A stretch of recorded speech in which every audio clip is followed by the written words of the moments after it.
bugungi 7-chi chaqiriq Xalq deputatlari Nursulton shahar kengashining 20-sessiyasida Xalq deputatlari Nursulton shahar kengashidan saylangan 20 nafar deputatlarning 10 nafari ishtirok etmoqda. O'zbek sabablarga ko'ra 6 nafari ishtirok etmayapti. To'g'ri mavjud. Sessiya ishida shahar hokimi,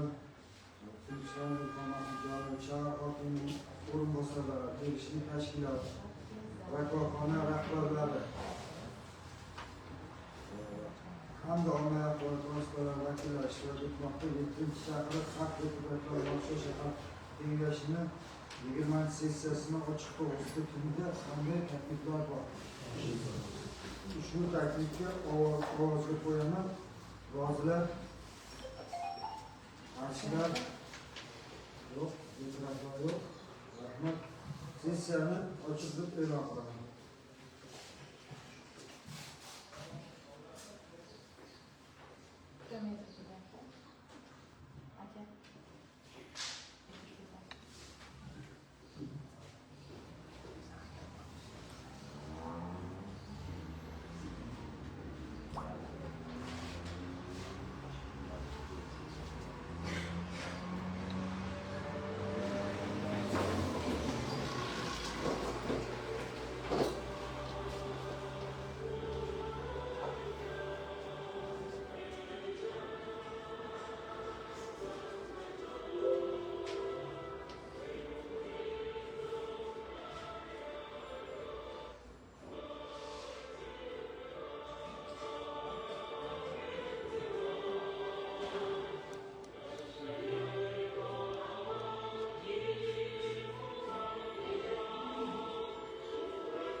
Deputatlar, biz sessiya kotibini saylab olishimiz kerak.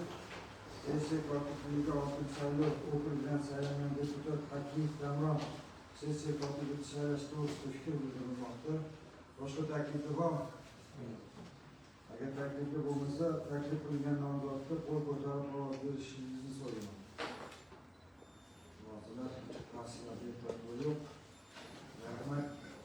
Taklif ovozdan ma'qullandi. Sessiya kotibi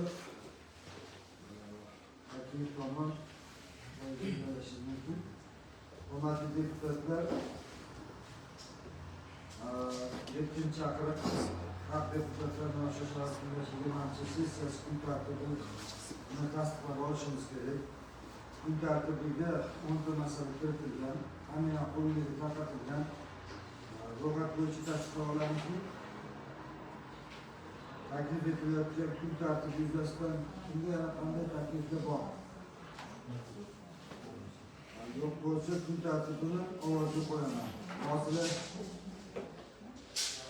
qarshilar yo'q, betaraflar yo'q. Kun tartibi bir ovozda tasdiqlandi. Hurmatli deputatlar, endi sessiya reglamentini tasdiqlab olishimiz kerak. Buradagi sessiya reglamenti taklif qilinmoqda. Ma'ruzachilar uchun 10 daqiqagacha, so'zga chiquvchilar va munosabat bildiruvchilarga 5 daqiqagacha, savol-javoblar 5 daqiqagacha vaqt beriladi. Boshqa takliflar bormi? U holda ovozga qo'yaman. Qo'l ko'tarib ovoz berishingizni. Hozirlar, qarshilar, betaraflar yo'q. Reglament bir ovozdan tasdiqlandi. Hurmatli deputatlar, kun tartibidagi birinchi masalani ko'rishga o'tamiz. O'zbekiston Respublikasi Oliy Majlisi Senati Kengashining qaroriga asosan shahar byudjetini qo'shimcha manbalarini aniqlash hamda ulardan foydalanishni tartibga solishi, takomillashtirish to'g'risida ushbu masalani mahalliy byudjet, iqtisodiy islohotlar amalga oshirish, investitsiyalar va tadbirkorlikni rivojlantirish masalalari bo'yicha doimiy komissiya ko'rib chiqqan va ushbu masala yuzasidan qaror qabul qilingan. Kun tartibidagi masala yuzasidan doimiy komissiyasi raisi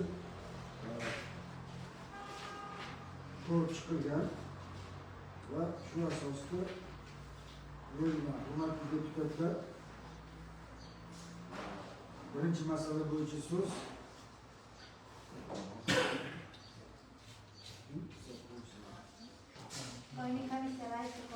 doimiy komissiya raisimiz mahalliy savdo islohotlarni amalga oshirish, investitsiyalarni rivojlantirish masalalari bo'yicha doimiy komissiya raisi beramiz. Marhamat.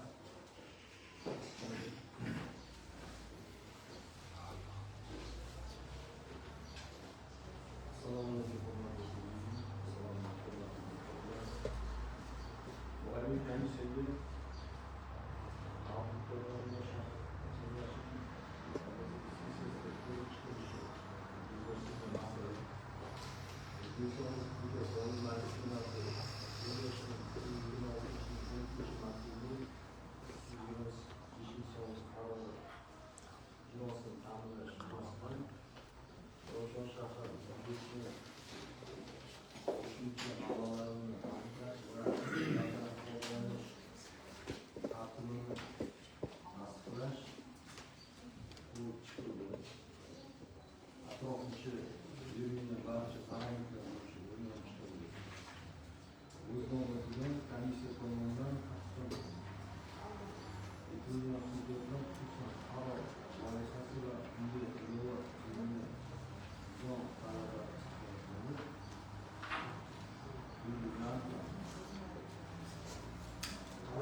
mahalliy davlat hokimiyati to'g'risidagi qonun hamda byudjet kodeksi talablariga muvofiq ishlab chiqildi.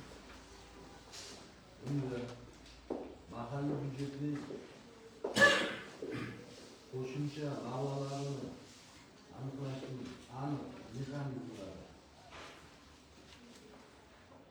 barcha parametrlar hammasi belgilab berilgan.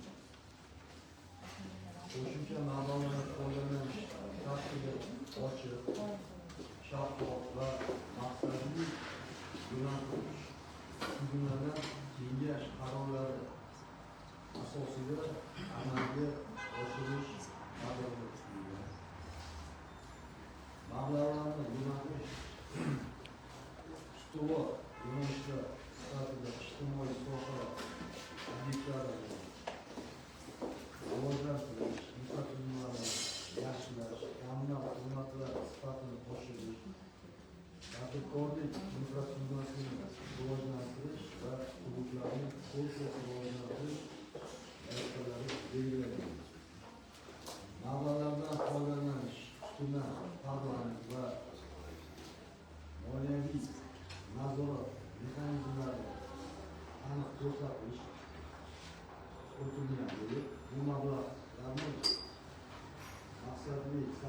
foydalanishni ta'minlashga xizmat qiladi. Yuqorida berilgan kelib chiqib, mexanizmchi, tadbirkorlik rivojlantirish, iqtisodiy islohotlar, qurilish va kommunal soha masalalari bo'yicha doimiy komissiyasi xalq deputatlari Nurafshon shahar kengashining 20 sessiyasida tasdiqlab ishlarni maqsad qilmoqda hisoblanadi. Rahmat. Masala yuzasidan savollar bormi? Kun tartibidagi masala yuzasidan qaror loyihasi sizlarga tarqatilgan. Agar ma'qul bo'lsa, tasdiqlash bo'yicha qo'l ko'tarib ovoz berishingizni so'rayman. Rozilar, qarshilar, betaraflar yo'q. Qaror qabul qilindi. Rahmat. Kun tartibidagi ikkinchi masalani ko'rishga o'tamiz. Nurafshon shahrida Olmazor tuman tajribasi asosida markazlar va yirik mahallalardagi yangi yondashuvlar asosida tashkil etilgan loyiha ofislarining natijadorligi to'g'risida va mazkur masala ham mahalliy byudjet iqtisodiy islohotlarni amalga oshirish, investitsiya tadbirkorlik rivojlantirish masalalari bo'yicha qonun komissiyasida ko'rib chiqilgan. Ushbu masala yuzasidan ham qaror qabul qilingan. Endi kun tartibidagi masala yuzasidan so'zni shahar hokimining birinchi o'rinbosari Eshboyevga beramiz.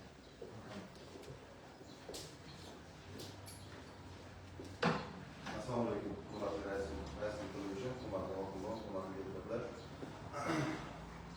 Sizlarga shu Nurafshon shahrida Olmazor tajribasi asosida markazlashgan yirik shaharlar va yangi yondashuv asosida tashkil etilgan loyiha ishlari to'g'risida hisobotimiz bor edi.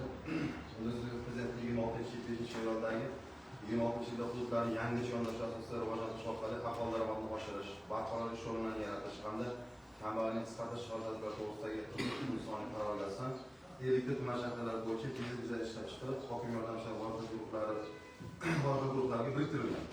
Shu bilan birga Olmazor tajribasi asosida loyiha guruhlari tashkil etilib, 26-yilga mo'ljallangan yo'l xaritasi ishlab chiqarildi. Vazirlar Mahkamasining 26-16-fevraldagi viloyat markazlari va yirik shaharlarda Olmazor tuman tajribasi asosida ishlab chiqilgan bizneslarni tasdiqlash hamda hokim yordamchilari loyiha guruhlariga biriktirish ishlarini tashkil etish to'g'risidagi o'tkazilgan yig'ilishda Turkmanistonlik bayonida to'qqizinchi bandiga asosan loyiha guruhlari yo'l xaritasiga muvofiq Nurafshon shahar 26-yilda amalga oshirish choralarini joriy etish bo'yicha belgilab olingan. Nurafshon shahrida mahallalar ixtisoslashuvi, joylashuvi va imkoniyatlari hamda salohiyatlarni kelib chiqib, 4ta Olmazor tajribasidan 4ta loyiha ofislar tashkil etildi. Olmazor tuman tajribasi asosida 26-yilda jami 23,1 milliard so'm, shundan 21,5 milliard so'm respublika byudjeti, 3 milliard so'm bank kreditlari, 8 milliard so'm mahalliy byudjetlar va 5 milliard loyiha tashabbuskorlar sarflanishi natijasida jami 72 ta tadbirkorlik subyektlar tashkil etilishi hamda 1475 ta aholi bandligi ta'minlanishi, shundan 35 nafar harbiy oilalar a'zolarini bandlik ta'minlash belgilab o'tilgan. Dasturga ko'ra shaharda bir qator ishlarni amalga oshirishni boshlab yubordik.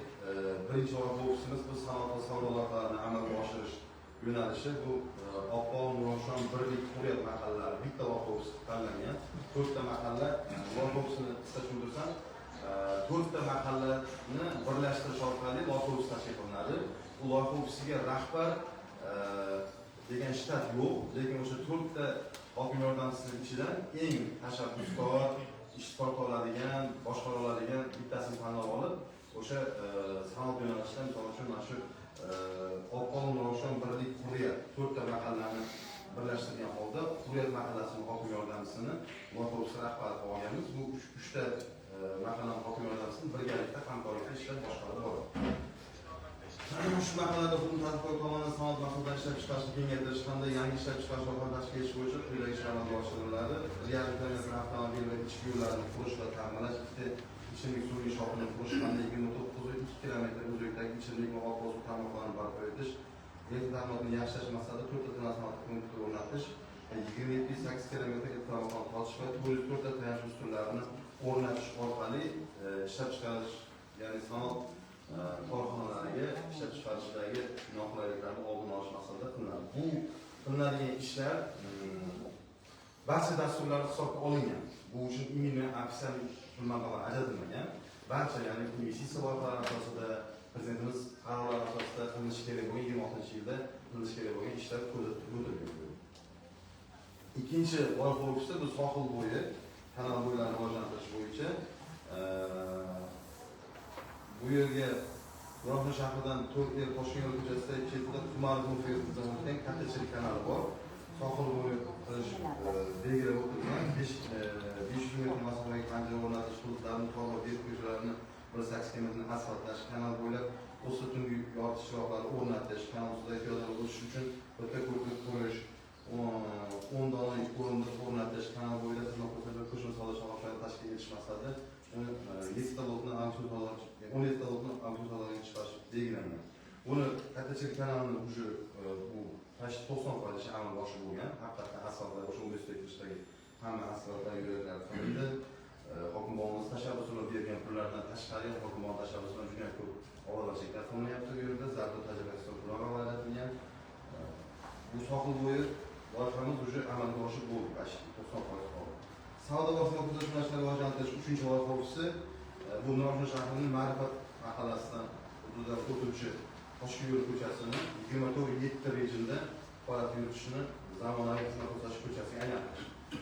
Уже bu ish ham boshlandi, xabarlar bor. Mana telekomni oldidan Armiyani oldigacha уже полный rekonstruksiya qilamiz. Kanalni qisqartirib, bu yerda 24/7 ko'cha tashkil qilinadi. Bu bo'yicha 24 hududda 300 metr arbusli qismini yopish, 400 ming kvadrat hududga brushatka yotqizish va 24/7 ko'cha bo'ylab tungi yoritish chiroqlari o'rnatish, mavjud kommunikatsiya tarmoqlarini to'liq ta'mirlash va yangilash, noturar joylarni zamonaviy aktiv holatga keltirish, bo'sh yer maydonlarini auksion savdo orqali realizatsiya qilish ishlari belgilangan. Bu ishni bajarilyapti.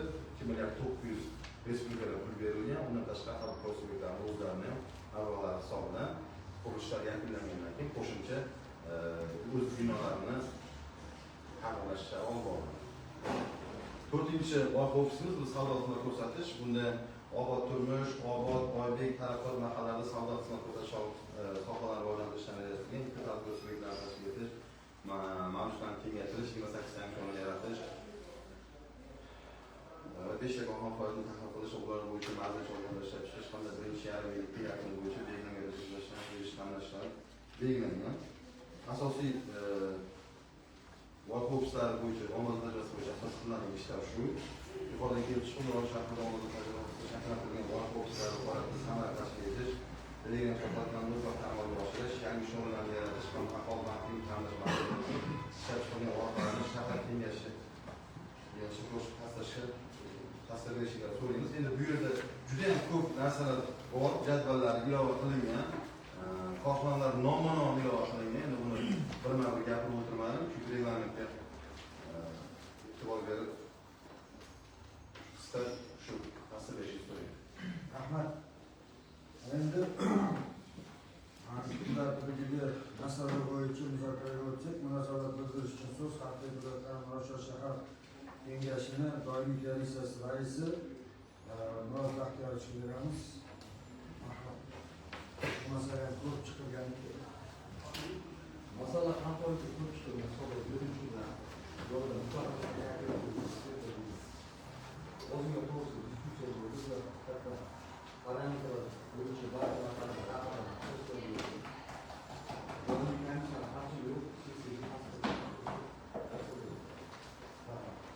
Kun tartibiga masala yuzasidan qaror loyihalari sizlarga tarqatilgan.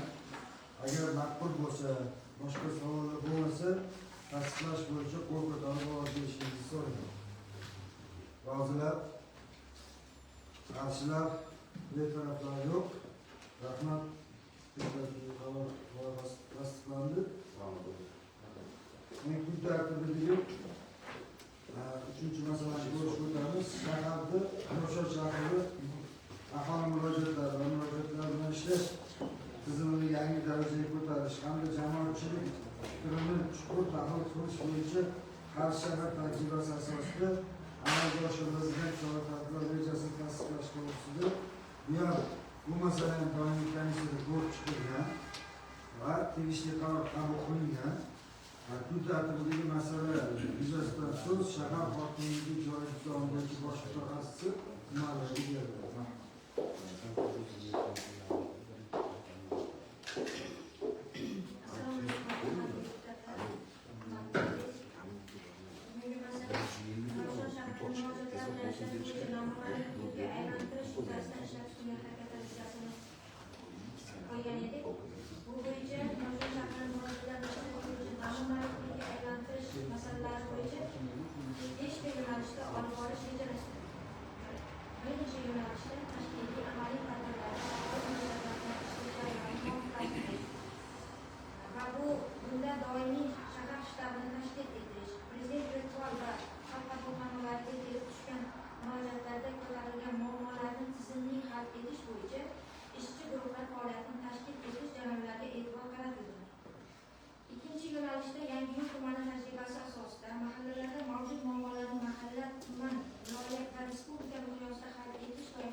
sonining keskin kamaytirish yuzasidan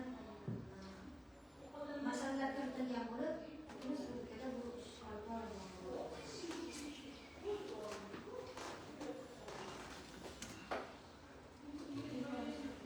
Rahmat, hurmatli deputatlar, muzokaraga o'tsak,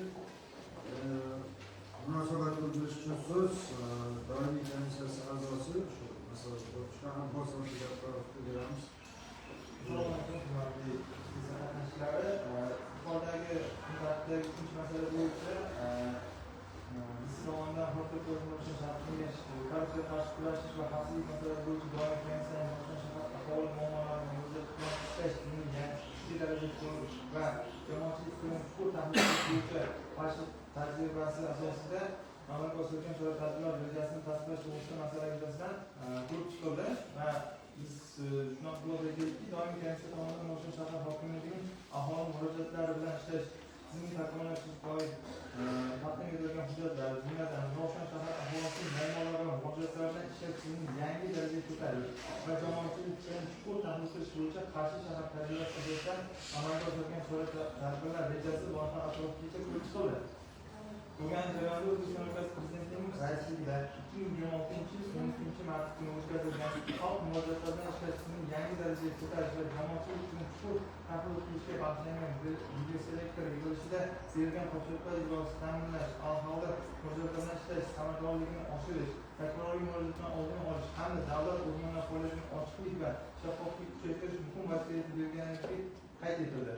Doimiy komissiya tomonidan mazkur chora-tadbirlar rejasi aholi murojaatlarini ishlash sifatini oshirish, davlat organlari faoliyatini ochiqlikni ta'minlash hamda fuqarolarning davlat organlari bo'lgan ishonchini mustahkamlashga xizmat qilish e'tirof etildi.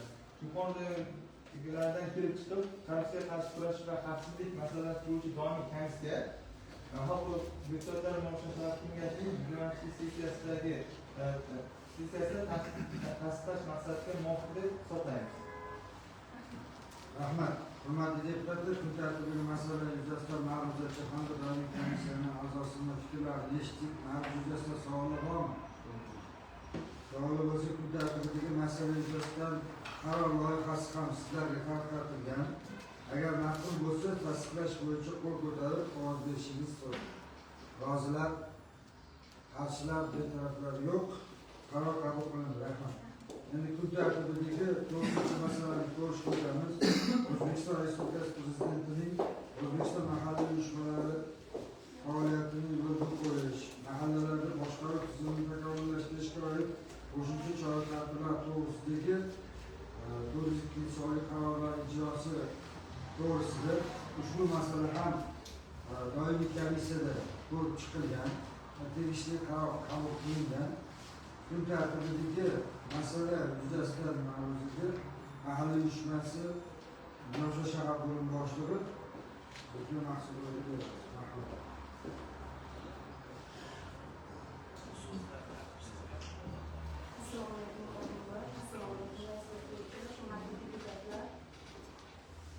O'zbekiston mahalliy uyushmasi Yoshlar shahar bo'limi va mahallalar tomonidan 26-yilning 1-choragiga hamda aprel oyida amalga oshirilgan ishlar yuzasidan sizlarga qisqacha hisobot berib o'taman. O'zbekiston Respublikasi Prezidentining 2023-yil 21-dekabrdagi Konstitutsiyaviy qaroriga asosan shahar mahalla qo'llab-quvvatlash kengashlari har oyda kamida bir marotaba mahalla fuqarolar yig'inlari va davlat organlari tashkilotining faoliyatini barqarorlash va muammolarni kompleks hal qilish yuzasidan yig'ilishlar o'tkazib borilmoqda. Jumladan 26-yil 1-choragida 3 marotaba va aprel oyida 1 marotaba, shahrimizdagi mavjud mahallalar yig'inlarida esa 38 marotaba kengash yig'ishlari o'tkazilgan. 38 marotaba o'tkazilishiga sabab, hurmatli deputatlar, 10% mablag'lar ajratishda ham alohida kengashlar chaqirilib, shu kengashlar roziga olingan.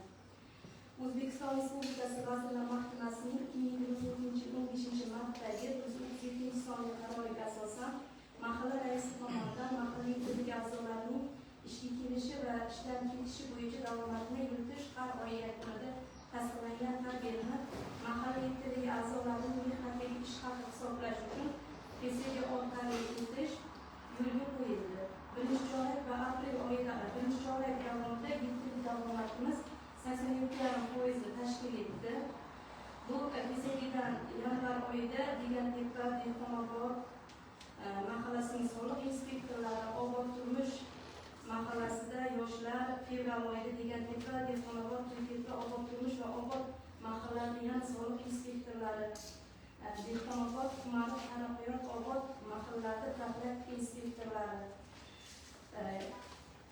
va shuningdek shu yettilik a'zolarni o'sha konsertdan o'tishda kamchiliklar yuzaga kelganligi sababli daromadimiz 87,5% tashkil etdi. Bu holatlar bartaraf etish uchun shahar hokimining o'rinbosari xonasida ham elektrik rahbarlarini yig'ib turib, alohida choralar ko'rilishi va qat'iy kesakidan o'tmagan yettilik a'zolariga oylik ish haqi to'lanmasligi haqida hamma buni boshqalar ogohlantirilgandan keyin bugungi kunda bizning daromadimiz 95%dan oshdi. Bu 95%dan oshishiga 95%dan 100%ga yetolmayotganligimizga sabab o'quv ta'tilida bo'lgan va kasallik varaqasida bo'lgan yettilik a'zolarimiz hisobiga 90-95,5% bugungi kunda tashkil turibdi. Shuningdek, 24-18 maydagi 297 son qaroriga asosan mahalliy yettilik faoliyatining eng muhim samaradorlik ko'rsatkichlari KPI bo'yicha har chorak yakuni bilan baholashda mahalla raisining ishtirokini ta'minlash, 2024-13-iyundagi 334 son qaroriga asosan yettilik a'zolarining mahalla doirasida amalga oshirilgan ishlar bo'yicha tegishli fuqarolar yig'ini oldida har chorak yakun bo'yicha hisobot berib olishi ham joriy qilingan.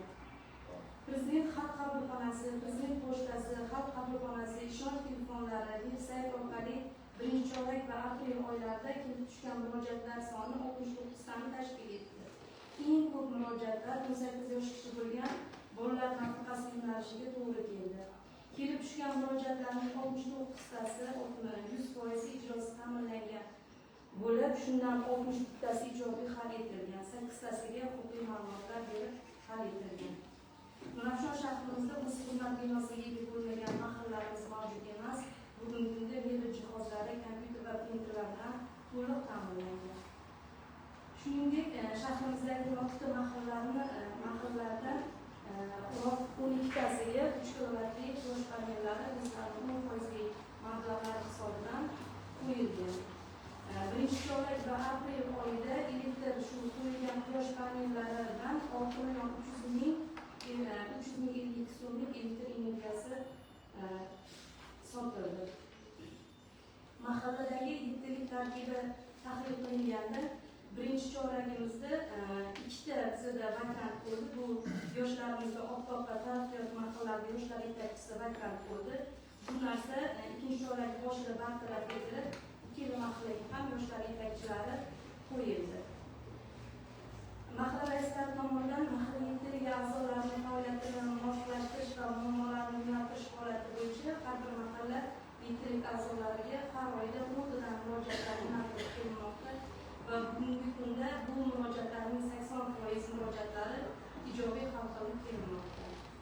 Ishsiz aholi bandining ta'minlash, kambag'al oilalar daromadini oshirish, ishsizlikdan xoli mahallaga aylantirish bo'yicha belgilangan vazifalar bo'yicha har bir mahallada yil boshida xatlov o'tkazilib, ishsiz fuqarolar bilan manzilli ishlash bo'yicha bandlik dasturi tuzildi. Har bir ishsiz bilan amalga oshirilgan ishlar aniq belgilab olindi. Mahallalarda ishlab chiqilgan ombor daftaridagi shakllantirilgan bandlik dasturiga muvofiq shaharda yil boshida 1622 ta fuqarolarning ro'yxatlari shu bandlik platformasiga kiritildi. Joriy yilning birinchi choragida va aprel oyida 1310 nafar fuqarolarning bandligi ta'minlandi. Ulardan 265 nafari doimiy bo'sh ish o'rinlariga joylashtirildi. 126 nafari kasb-hunar va tadbirkorlikka o'qitilib kelinmoqda. 163 nafari tadbirkorlik faoliyatini boshladi. 531 nafari o'zini-o'zi band qildi hamda 110 nafari jamoat ishlariga jalb qilindi.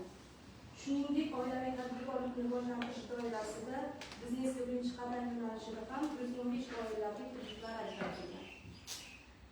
Amalga oshirilgan ishlar natijasida birinchi chorakda 4 ta mahallamiz ishsizlikdan xoli mahallaga aylantirilgan bo'lsa, bugungi kunda aprel holatiga 6 ta mahalla Deganbekda Obod turmush tumani Oqqoq, Muqimiy va Dehqonobod mahallari issiqlikdan holi mahallaga aylantirilmoqda va bugungi kunda birlik mahallasi ham 99% bo'lib turib, bugun yerda oxirgi rejasini bajaradi.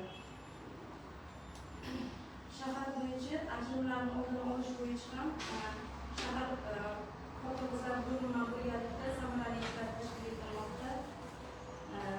40 nafar oilaviy ajrim yo'qasiga qolgan oilalar, mahalla faollari, xotin-qizlar faollari va nuronilar bilan birgalikda 36 ta oilalarni shu masalalarni ijobiy hal etish bo'yicha ijobiy ishlar amalga oshirildi. Jinoyatchilik bo'yicha shahardagi 16 ta mahallalarning 8 tasida jinoyatlar sodir etilgan bo'lsa, 8 ta mahallarimizda umuman jinoyatlar sodir etilmadi. Sodir etilgan jinoyatlar o'rganilganda birinchi chorak va aprel oylarida ijtimoiy xavf e'tiborda bo'lmagan jinoyatlar soni 5 ta, shuningdek og'ir jinoyatlar esa 2 ta, uncha og'ir bo'lmagan jinoyatlar esa 4 tani tashkil etdi. Bu jinoyat sodir etilgan mahallalar bo'yicha shahar hokimi, sektor rahbarlari bilan boshchiligida shu mahallalarni o'zida faollar o'rtasida muhokama yig'ishlari o'tkazib borildi. O'zbekiston Respublikasi Prezidentining 2023 yil 21 dekabrdagi O'zbekiston mahallalar uyushmasi faoliyatini yo'lga qo'yish va mahallalarda boshqaruv tizimini takomillashtirishga oid qo'shimcha chora-tadbirlar to'g'risidagi 9 son qaroriga asosan mahallalarda o'zlarining ijtimoiy-iqtisodiy muammolarini hal etish uchun jamg'armalari joriy etilgan bo'lib, bugungi kunda shu 10% yer mol-mulk soliqidan tushgan 10%dan mablag'lar shu mahallaning jamg'armalariga kelib tushmoqda.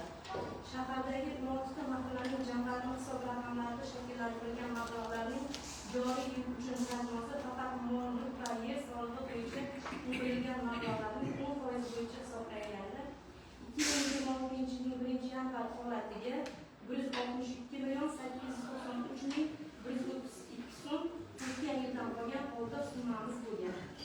Birinchi chorak va aprel oylarida mahallalar jamg'armasiga 208.238.600 so'm mablag'lar kelib tushdi va jami 371.130.000 so'mni tashkil etdi.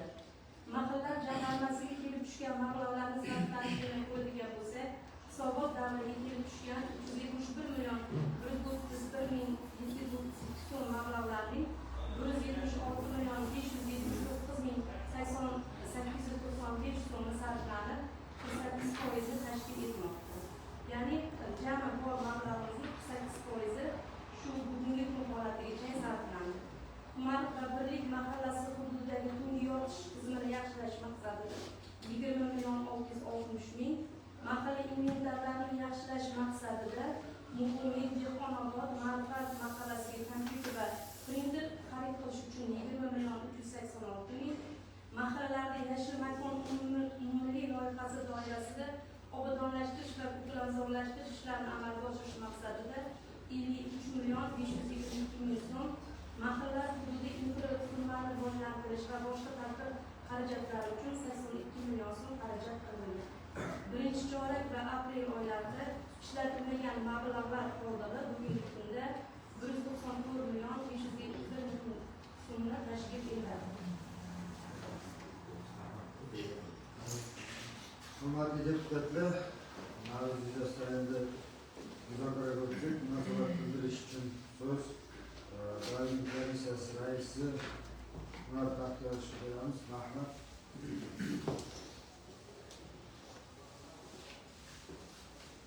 Hafta davomida otaning o'zi bo'lgan qilgan jumotlarga yig'ilib turganlar. Hozirgi yo'nalishda parametrlarni o'tkazganlar. Joyda doimiy komissiyani a'zolari tomonidan shaxsan qolamiz. Buning uchun savol bo'yicha. O'zi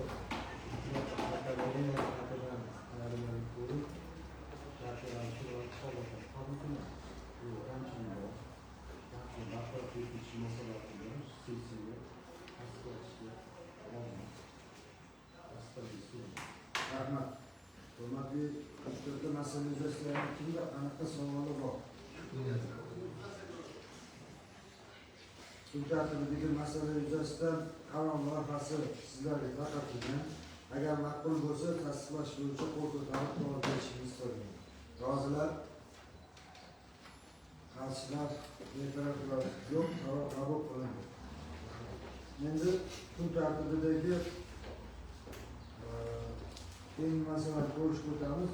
O'zbekiston Respublikasi Prezidentining 2023-yil 24 oktyabrdagi ichimlik suvi ta'minoti va oqova suv tizimini yanada takomillashtirish bo'yicha qo'shimcha chora-tadbirlar to'g'risidagi 343 sonli qaror ijrosi yuzasidan 2026 yil 1-oylik yakuni bilan amalga oshirilgan ishlar to'g'risida bu masala ham doimiy komissiyada ko'rib chiqilib, tegishli qaror qabul qilingan. Kun tartibidagi masala yuzasidan so'zni Toshkent viloyat sud ta'minoti vaziri Nurafshon shahar filiali bo'lim boshlig'i Xalid Chuqurov. Ta'minot bo'yicha 2026 yil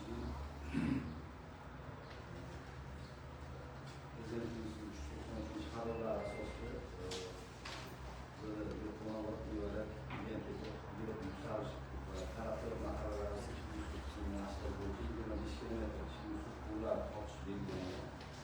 kunda ichimlik suv quvurlarini ochish bo'yicha hujjat hamda yuksalish mahallalarida hujjat mahallalari yuksalish mahalasida 208 kilometr ichimlik suv ta'minoti ochishlar amalga oshirilmoqda hamda hozirgi kunda Dehqonobod mahallasida 8 kilometr hamda Begentepa mahallasida oqovoz ta'minot bo'yicha tarmoq tortish ishlari boshlangan. Hozirgi kunda bu mahallalarga ichimlik suv tarmog'i 15 kilometr tarmoq tortilgandan keyin natijada 1664 ta xonadon ichimlik suv ta'minoti bilan boshlanib 8 nafar aholi ichimlik suv bilan ta'minlanadi.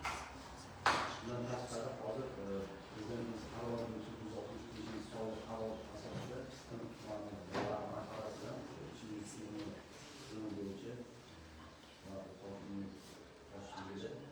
mablag'ni ajratish bo'yicha hozirgi kunda mablag' ajratildi. Hozirda kechadan boshlab loyiha bo'limi keldi. Yerlarni joyini ko'rib, o'sha qancha ta'minot tortish bo'yicha o'rganib, loyiha ishlari amalga oshirildi. Bundan tashqari ichimlik suv ta'minoti bo'yicha joriy va mukammal ta'minlash bo'yicha 2026 yil 3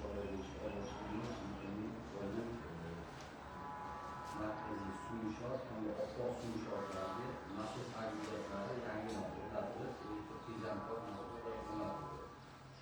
Bundan tashqari ikkinchi chorak bo'yicha 124 ta murojaat bo'lgan.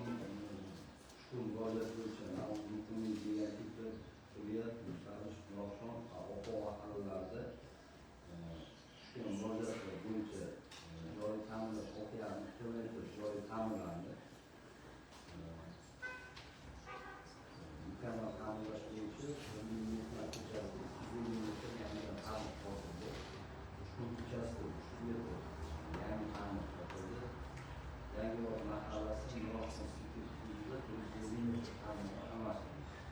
Hamda Nurafshon mahallasi 70 metr uzunligidagi ichimlik suv quvuri yangidan amalga hozirgi kunda Nurafshon shahar aholisi 79% aholisi bo'lgan. Hozirda natijadorligi 8 dan 10 gacha bo'lgan hamda 3 ta suv inshootimiz bor. Taraqqiyot Zemka suv inshootimiz Nurafshon hamda Begentepa suv inshootlarimizda bundan yuqori darajadagi bo'lgan joylarni qayta yurish ishlari laboratoriya tahlilini olgan natijalarimiz bo'yicha hozir 14 dan hozir 18 ko'rildi.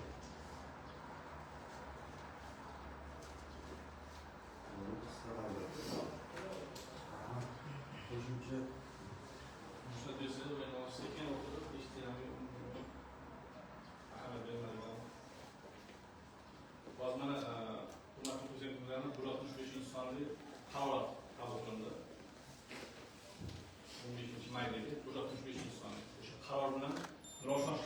ichimlik suvini yaxshilash masalasi ham o'sha ko'rib chiqilgan, o'sha tasdiqlangan 50 milliard pul ajratilgan, 50 milliard pul kelib tushdi.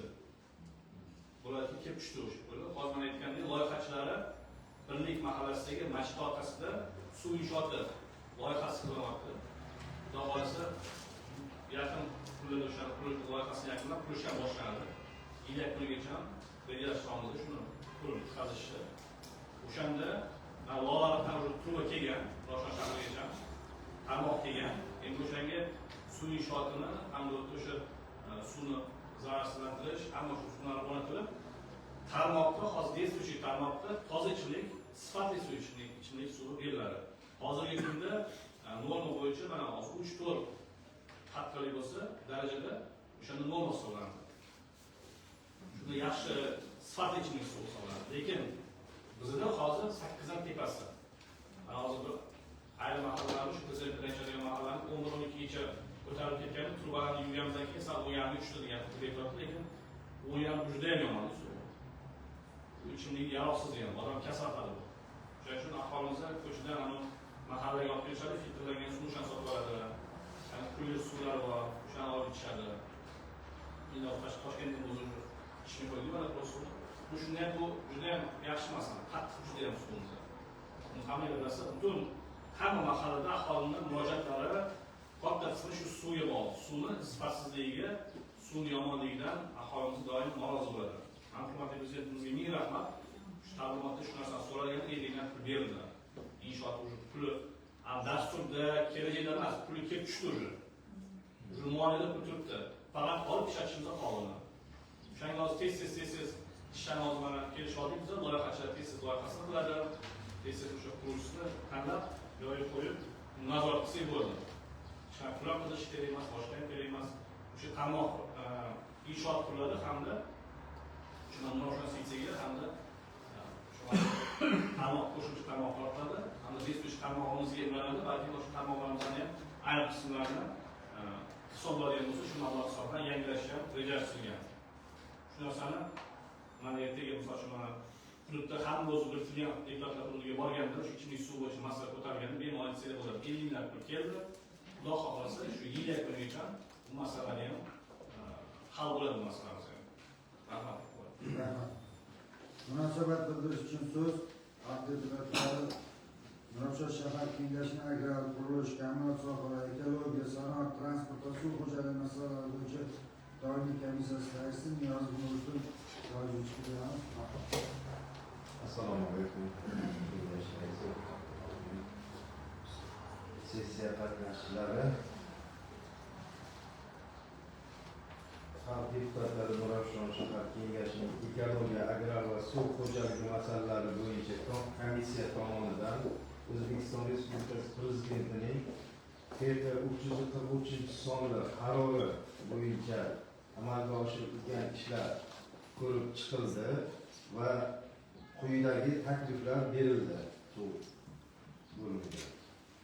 O'sha suv resurslaridan foydalanish yo'qotishlarni oldini olish bo'yicha ishlarni amalga oshirish va nazoratni kuchaytirish bo'yicha suv resurslari amalga oshirilayotgan ishlar bo'yicha samaradorlikni oshirish, kelajakda oshirish va mana shu qilingan ishlar bo'yicha har chorakda o'sha suv xo'jaligi bo'limini hisobot tinglash, sessiyada tinglash to'g'risida takliflar kiritildi. Rahmat. Şimdi qanaqa savollar bor? Tartibdagi masala yuzasidan. Agar savollar bo'lmasa, kun tartibidagi yuzasidan, masala yuzasidan qaror loyihasi sizlarga tarqatilgan. Agar ma'qul bo'lsa, tasdiqlash bo'yicha qo'l ko'tarib ovoz berishingizni so'rayman. Rozilar, qarshilar, taraflar yo'q. Rahmat, qaror qabul qilinadi. Bu tartibdagi keyingi masalani ko'rish ko'taramiz.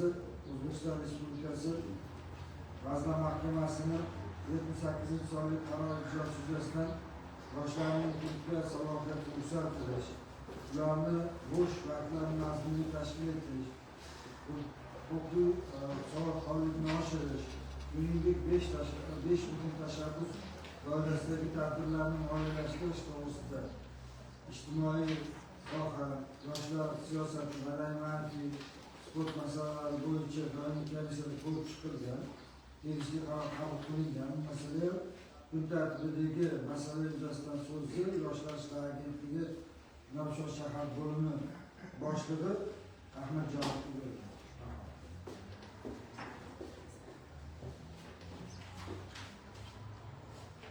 Assalomu alaykum. Hozirgi kun tartibi masalasi bo'yicha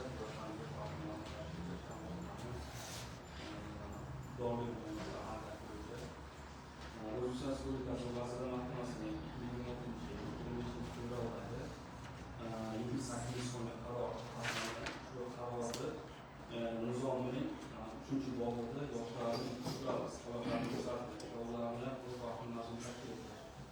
Hamda yoshlarni savod holini oshirish, shuningdek bugungi tashabbus doirasida tadbirlarni moliyalashtirish bo'yicha ko'rsatib o'tilgan. Ushbu qarorda 3 bobning B bandida yoshlar daftari bilan jamlanmasdan shu jamlanmasdan mablag' hisobidan 25% ko'p bo'lmagan miqdorni, ya'ni ushbu yoshlarni tanlashgan, ya'ni birinchi, ikkinchi, uchinchi yoki qidiruv yoshlarda qamlash maqsadida ushbu mablag' ko'rsatib o'tilgan. Ushbu hozirgi kunda turli holatiga yoshlar daftari mablag'lari jamlanmasida 2,893 million mablag' mavjud. Shundan hozir yil davomida shu yoshlarni o'rtasida bo'lib o'tadigan 5 million tashabbus, ya'ni davlat xavfsizlik xizmati futbol bo'yicha, gandbol bo'yicha, mahalla uyushmasi kubogi bo'yicha, ya'ni voleybol bo'yicha, ichki ishlar kubogi va boshqa tadbirlarda ishtirok etgan yoshlarni tadbirlash bo'yicha ko'rsatib o'tilgan. Yana bu yerda bizlarda smeta ishlab chiqildi, ya'ni smetada qanday sog'lom qolish kerak ko'rsatib o'tilgan. Ushbu smetada 678 million ko'rsatilgan, ya'ni bu ko'rsatilgan summaning 23%ni tashkil etadi. Sizlarning shu iltimoslardan ushbu summani smetada ko'rsatilgan summani tasdiqlashni so'rayman.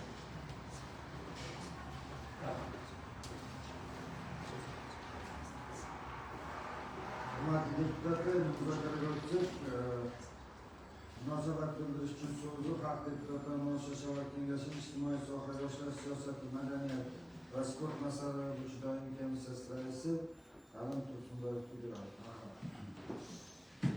Assalomu alaykum, hurmatli rais, hurmatli deputatlar. Haqiqatda doimiy komissiyada ko'rib chiqdik, 5 tashabbus doirasida sport tadbirlari mana shahrimizda o'tkazilyapti. Bu yoshlar qo'llab-quvvatlash kerak, chunki qo'llab-quvvatlab ertaga yaxshi natija olishga erishamiz. O'zlarini yoshlar daftarida haqiqatda yetarli pullar bo'lgan, buni biz ko'rib chiqdik.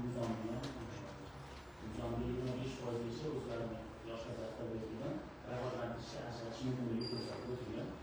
Doimiy komissiya tavsiya berdik kengashga, haqiqatda tadbirlashga mana shu 678 million so'mga ajratish loyiha deb topsak, tasdiqlab berishga loyiha deb Rahmat. Masala yuzasidan savollar bormi?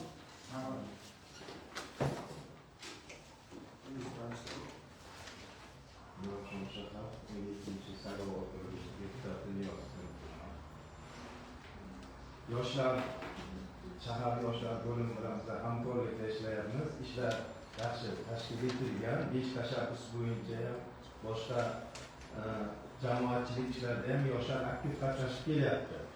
Lekin bitta tomoni hozir nima bo'lyaptiki, prezidentimiz tomonidan 585-sonli qonun chiqarilgan volontyorlik to'g'risida.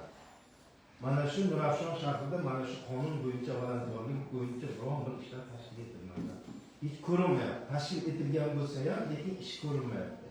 Masalan, kasalxonalarda volontyorlar yoki yozuvchilarga yoki mana davlat xizmatlariga volontyorlar o'sha yerda masalan qariyalar keladi, nogironlar keladi, ularga bir volontyorlik yordamlar ko'rsatadi yoki ekologiya sohasida yoki boshqa bir sport sohalari bo'yicha bir volontyorlar bir nima bo'lsa agar shu bir yaxshi maqsadga muvofiq bo'ladi. Keyin yana bu uch tomonlama bir ishlarni rivojlanamiz. Shu taklifni bermoqchiman. Volontyorlik. keyin mana shu nimalarni iqtidorli bolalarni aniqlashda ham volontyorlik qanchadir foiz ball olsa ularga imtiyoz beriladigan o'qishga yoki ishga kirishga yoki boshqa tomonga shu tomonga shu volontyorlik ishlarini agar amalga oshirsak yoshlarimizga ancha yordam bo'ladi demoqchiman. Şimdi savol bor. Ana ekologik yo'nalishda volontyorlarimiz bor. Shu yerlarni yasaganimizda o'sha volontyorlar manfaatli yozib chiqishdi. Bizda volontyorlik ekologik volontyorlarimiz bor. Ular yig'ishdi.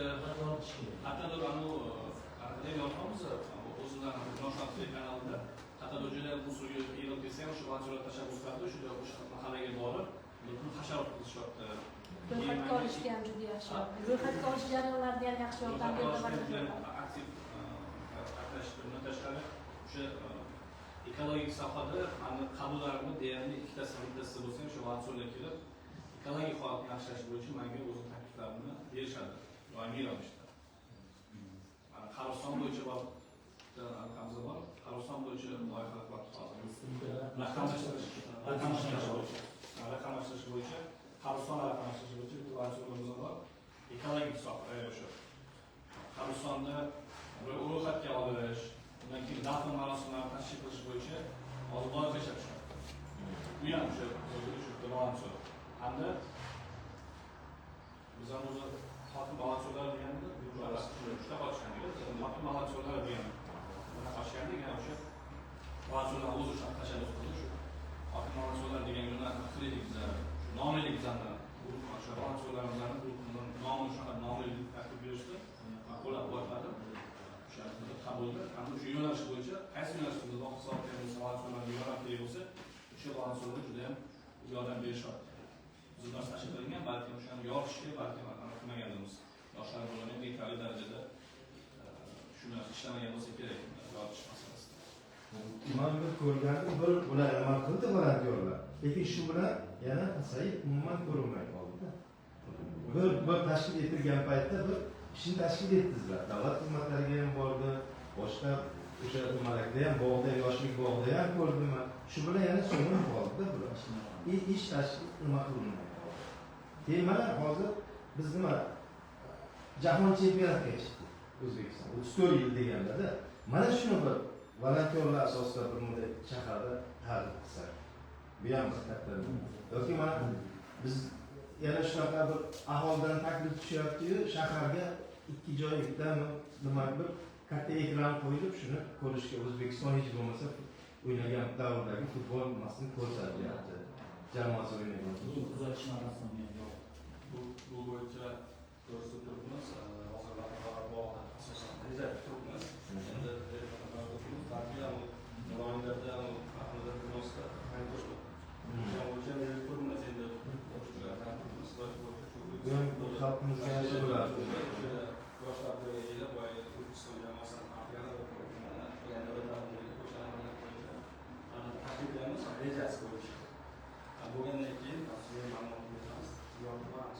Bu jahon chempionati shu vaqtda qaror bo'ladi. Yana hozir bo'lyapmiz jurnalistlar bor ekan, o'sha kelib ko'rishamiz.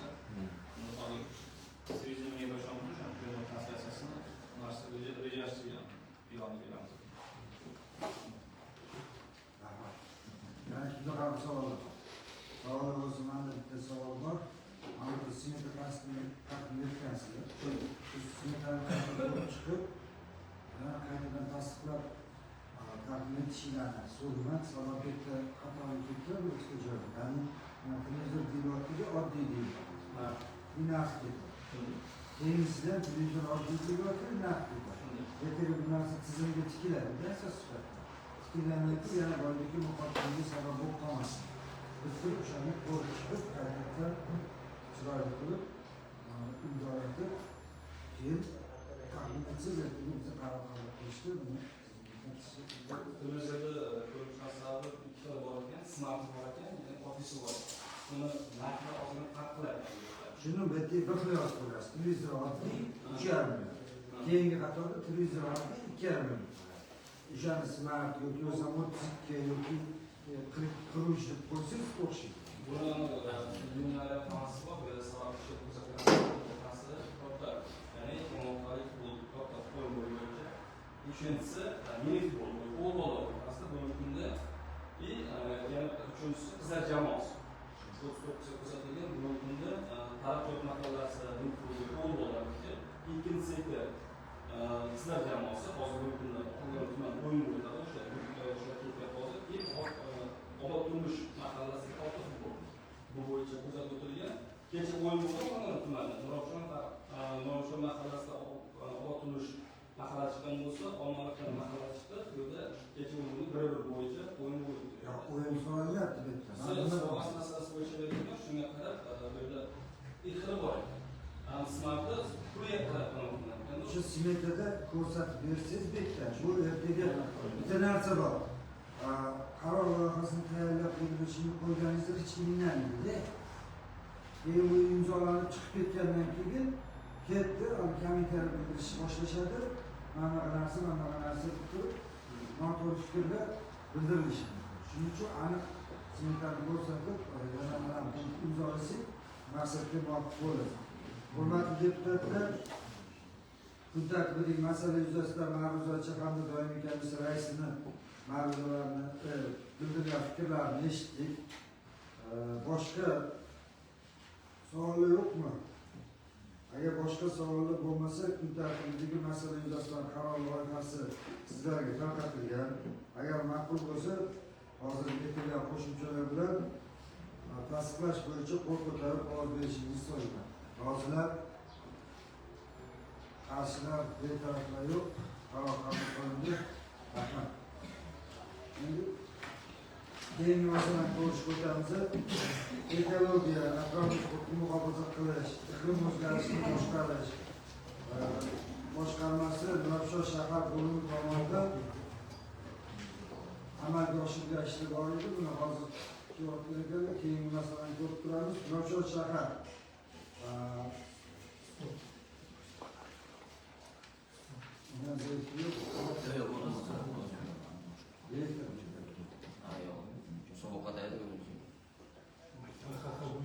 siz kelganmi? Keyingi masalani ko'ramiz. Nurafshon shahar sizni hisobotini eshitishimiz 4 oy davomida amalga oshirilgan ishlar to'g'risida bu masalalar ijtimoiy soha, yoshlar siyosati, madaniyat va sport masalalari bo'yicha doimiy komissiyaga ko'rib chiqilgan va tegishli qaror qabul qilingan. So'zni amal beriladi. Assalomu alaykum, hurmatli deputatlar, hurmatli kengash raisi, endi nima qilishdan oldin Nurafshon shahar san'at bo'limi tomonidan 2025-yil va 2026-yilda 4 oy davomida yuqumli kasalliklarni oldini olish va iqlimni barqaror ta'minlashga qaratilgan bir qancha chora-tadbirlar amalga oshirildi.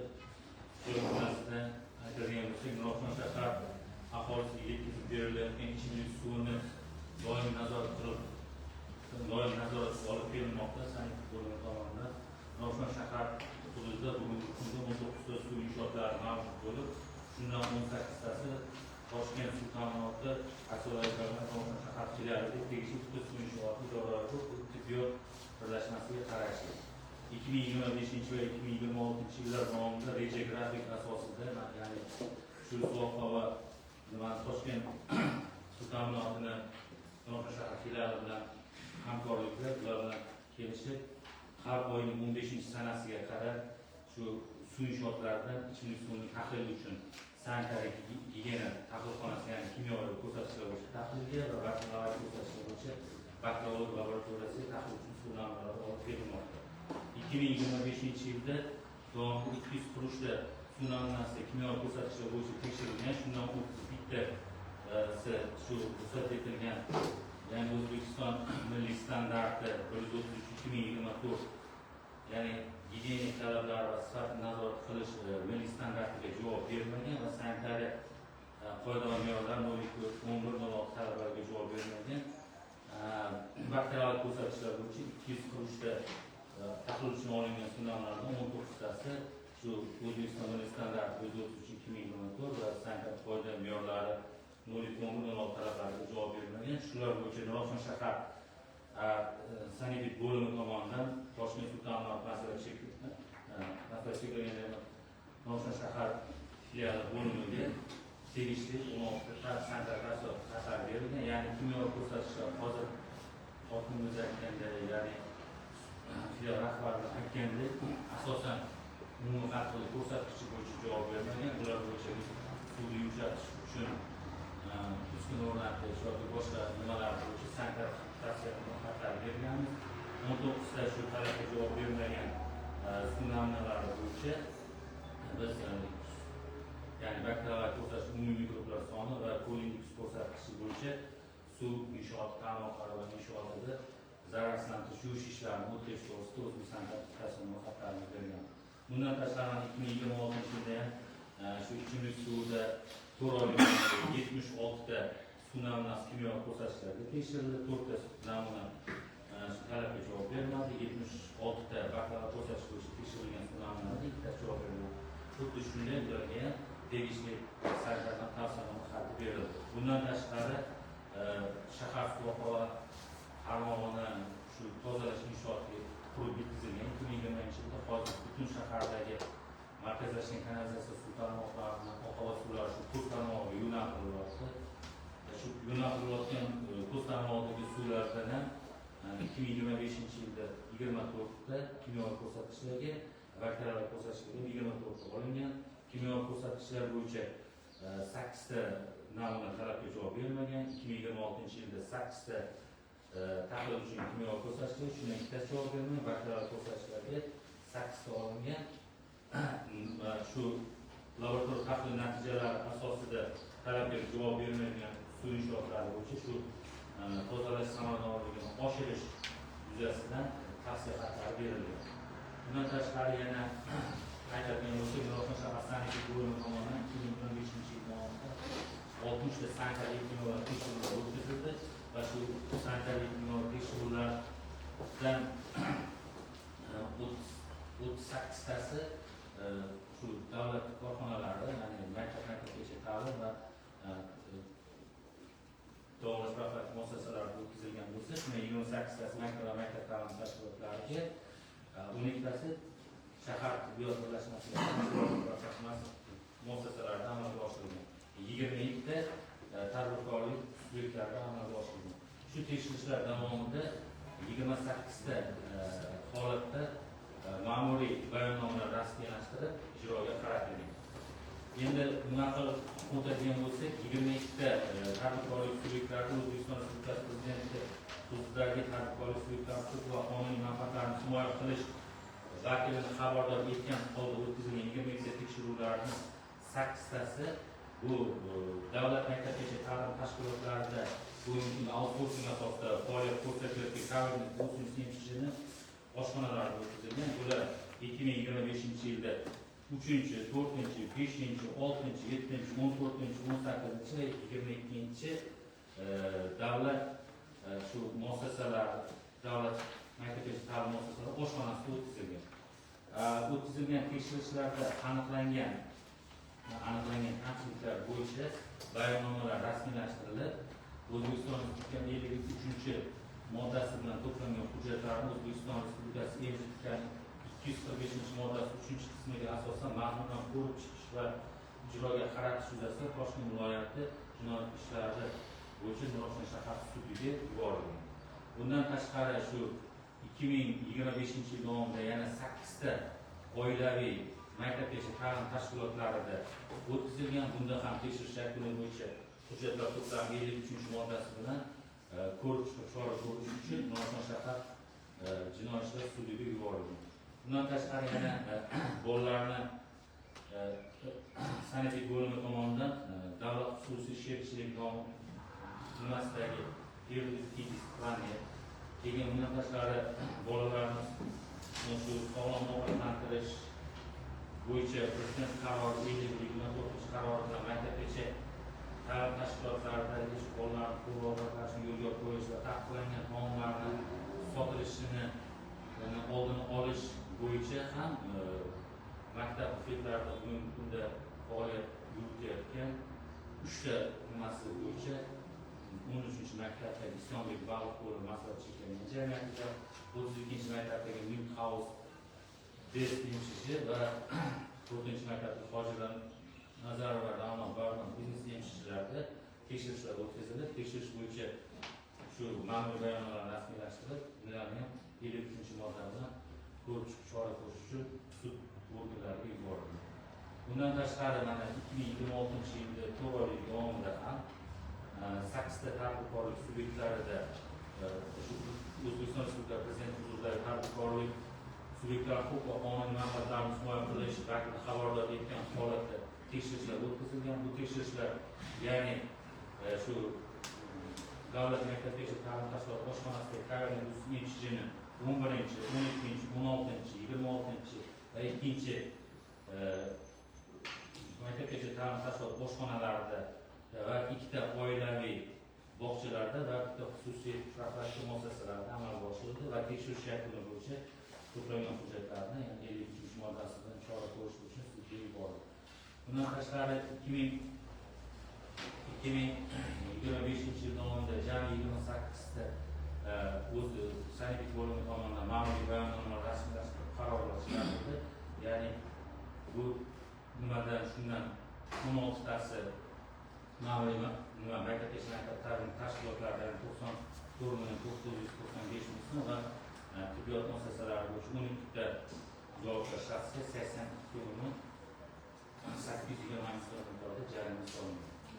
Endi bundan tashqari Toshkent shahar sanitar bo'limi tomonidan shu olib borilayotgan ishlar natijasida hozir O'zbekiston Respublikasi Prezidentining 2025-30-yanvardagi 16 sonli O'zbekiston 2030 strategiyasini asrash va yashil iqtisodiyot yilida amalga oshiriladigan oshirish oid davlat dasturi farmonida belgilangan topshiriqlarimizdan kelib chiqib, aholi sanitariya-epidemiologik bosqinchilik bilan bog'liq muammoli masalalarni quyi bo'g'inda hal qilish bo'yicha bizning o'zimiz sanitariya qo'mitasi 2025-yil 5-mayda 31-sonli buyruq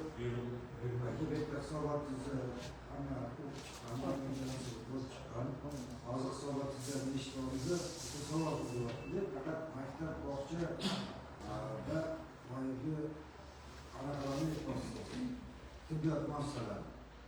O'tkazilgan deputatning so'rovi bilan sizga ham chiqilgan. Chiqilganini so'radi, ya'ni qanaqa? Nurafshon shahardagi shu aholini yashash uylari, ko'p qavatli uylarni oldidagi sharoitlar, ya'ni sanitariya holatlari umuman chiqilgan keyin boyagi umumiy ovqatlanish shoxobchalari, boshqa joylar bo'yicha tartib bor. Bu tartibni respublika tasdiqlaydi.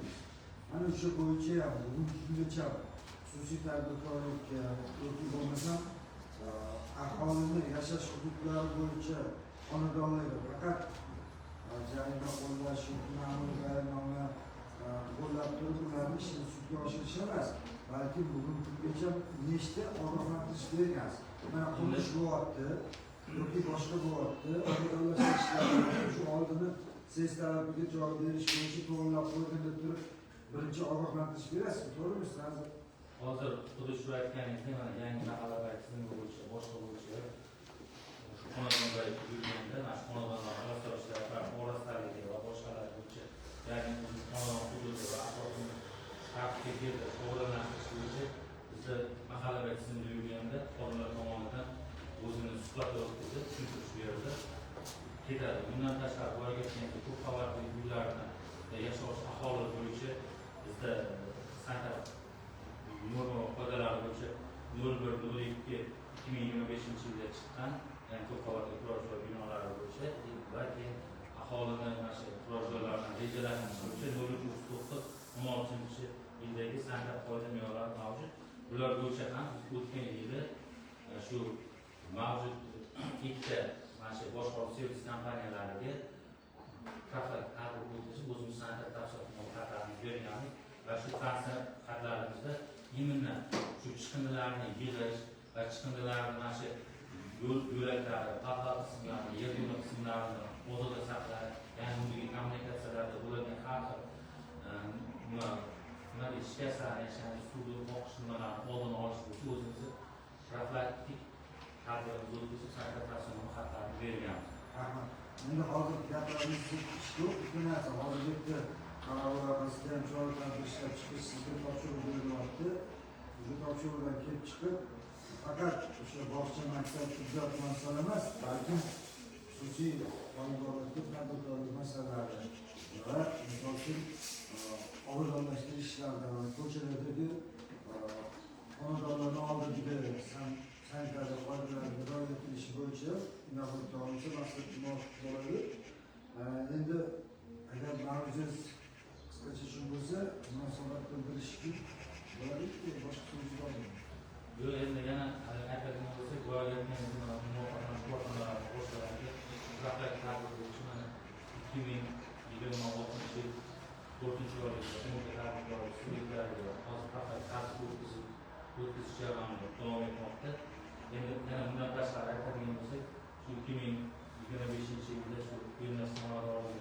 bo'lsak, gepatitariya bo'yicha 343 doza vaksina xarid qilinadi. Shu emlash punktlariga yetkazildi. Mana 2026 yilda hokimligimizni nimasi bilan harakati bilan mablag' ajratilib, yana 300 doza gepatit kasalligi olib, aholining kam ta'minlangan qatlamini farzandlarini gepatit kasalligiga emlash ishlari davom etmoqda. Reglamentda chiqib ketsa, shunchalik qaror qilinadi. Kimda munosabat bildirish uchun so'z deputatlar murojaatga o'tishimiz kerak. Munosabat bildirish uchun so'zni haq deputatlar Nursulton shahar kengashining ijtimoiy soha, yoshlar siyosati, madaniyat va sport masalalarida doimiy komissiya raisi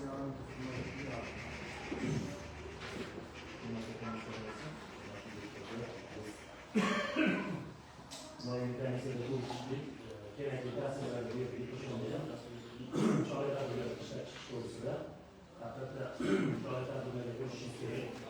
Maktabgacha maktab ta'lim muassasalarida chiqindilar murojaatini topshirib ketdi. Bu yerdagi o'sha epidemik holatni nazorat qilish kerak. O'shandan hozirgi tayinliklar kelyapti. Boshqa kelyapti. Kasallik o'tishi mumkin. Yana maktabga bog'chada holat bo'lishi mumkin.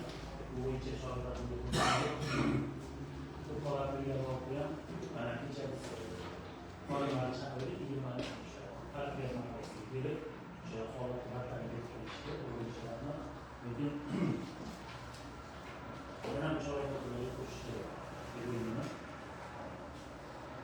Qo'shimcha gaplar o'sha biz aytganimiz hamma tavsiyalar berdik. Buning amal loyihasini asfaltlashga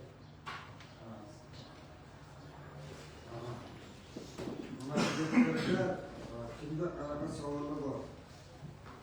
Savollar bo'lmasa, kun tartibidagi masala yuzasidan qaror loyihasi sizlarga tarqatilgan. Agar ma'qul bo'lsa, hozirgi aytib o'tilgan fikrlarni, qo'shimchalarni inobatga olib, asos sifatida bu qarorni tasdiqlash bo'yicha qo'l ko'tarib olib kelishingizni so'rayman. Rozilar? Qarshilar yo'q, e'tirozlar yo'q. Rahmat. Kun tartibidagi masala chiqdi. Endi keyingi masala yuzasidan yana ikkita masalamiz bor edi. Sport yo'nalishi va ekologiya masalasi bor. Ikki rahbar qatnashmayotganligi uchun bu masalani keyingi sessiyaga qoldirish masalasi. Buni ham ko'rib chiqishimizga agar rozi bo'lsangiz, rozi bo'lishidan so'rayman. Rozilar? Qarshilar e'tiroflari keyingi masalaga qo'yiladi. Endi kun tartibida oxirgi masalamiz bor. Bu masalada deputatlar shahar kengashining ayrim qarorlarini o'zgartirish kiritish to'g'risida bu ham korrupsiyaga qarshi kurashish, xavfsizlik va huquq masalalari bo'yicha doimiy komissiyada ko'rib chiqilgan va ushbu masala yuzasidan qaror qabul qilingan. Kun tartibidagi masala yuzasidan so'z kengash kotibiyat mudiri Umarzoyevga beriladi.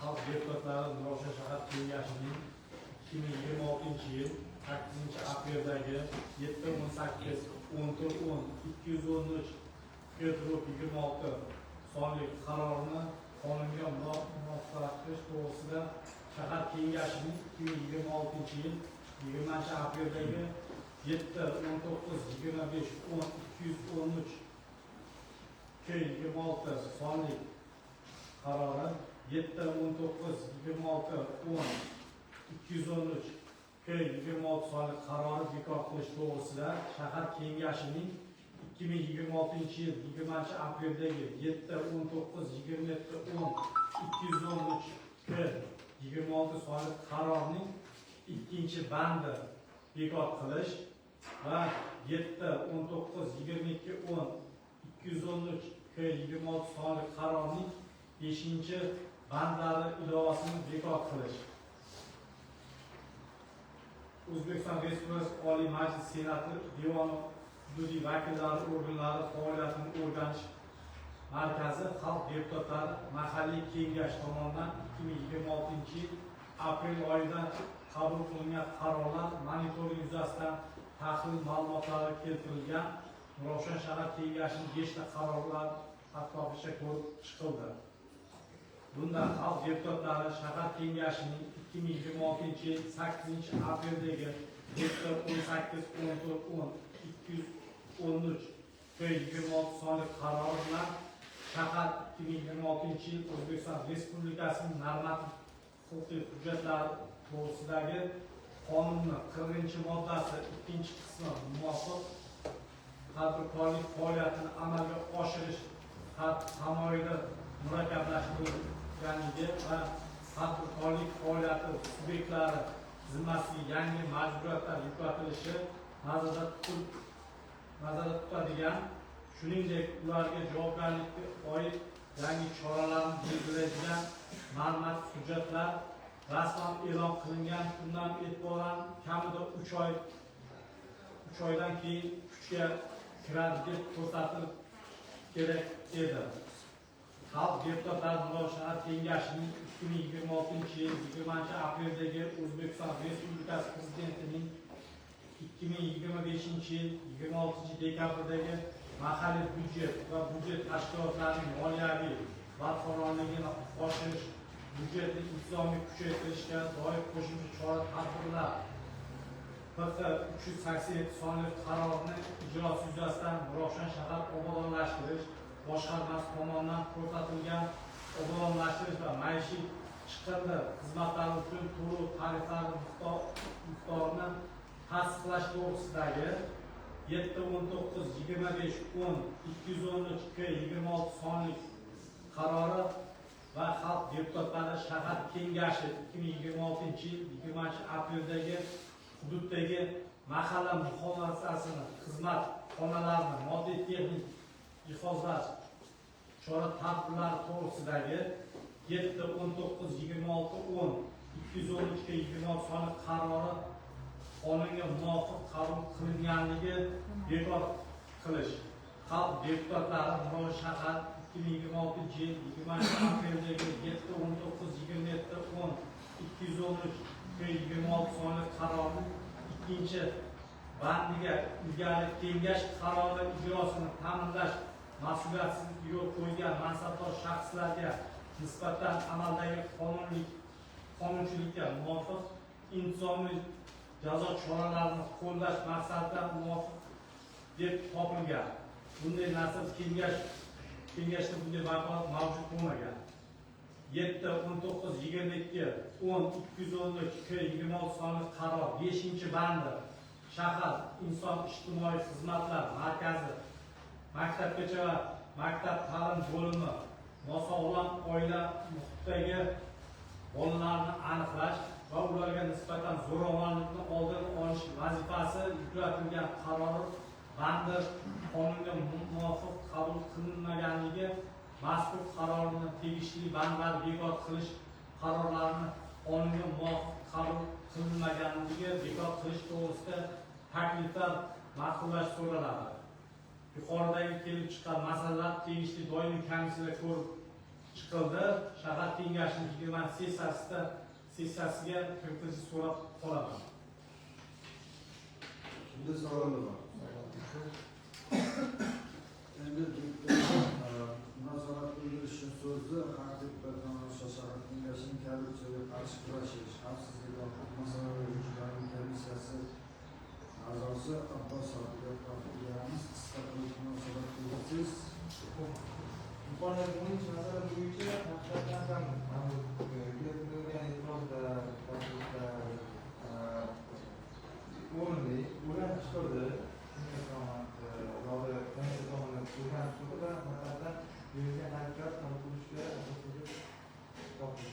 Rahmat.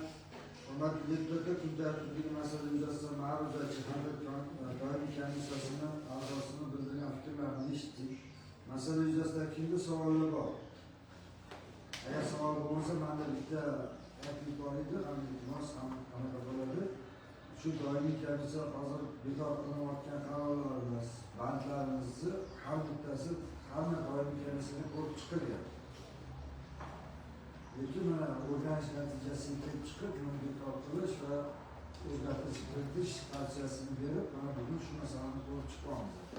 Bundan keyingi men iltimos qilardim, doimiy komissiya raislari va a'zolarida keyingi ko'riladigan masalalarni shuni ko'rib chiqib, keyin ustidan kamchiliklarni qayd etiladigan masalalarni sessiyaga kiritmaslik masalasi. Mana shu narsaga alohida e'tibor berishimiz kerak bo'ladi. Sessiyaga kirgizilgan materiallarni ichidagi bandlari to'g'ri keladi. O'sha to'g'ri keladi. O'shani doimiy komissiya a'zolari va raislari, kotiblari bilan birgalikda chuqur chekirib ko'rib, puxta qilib hujjat kiritsak, mana bekor qilinishi yoki o'zgartirish kiritilishiga asos bo'lmaydi. Shundan men iltimos qolaman. Bu tartibidagi masala boshqa savollar yo'q. Bu tartibidagi masala yuzasidan qaror loyihasi ham sizlarga tarqatilgan. Agar ma'qul bo'lsa, tasdiqlash bo'yicha qo'l ko'tarib olib kelishingizni hozirda qarshilik belgilari yo'q. Qaror qabul qilindi. Hurmatli deputatlar, sessiya kun tartibiga kiritilgan masalalar ko'rib chiqildi. Bittasi keyingi sessiyada qoldirilmoqda. Bugungi kunda o'sha sessiya kotibi tomonidan sessiya yakunlari yuzasidan axborot tayyorlangan. Axborot bilan tanishtirish uchun so'zni sessiya kotibi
hurmatli deputatlar, sessiyani olib borish yuzasidan takliflar bormi? Agar yo'q bo'lsa, Xalq deputatlar Yoshlar shahar kengashining 20-sessiyasini yopiq qilib e'lon qilaman. Barchangizga sihat salomatlik va muvaffaqiyat tilayman. E'tiboringiz uchun rahmat.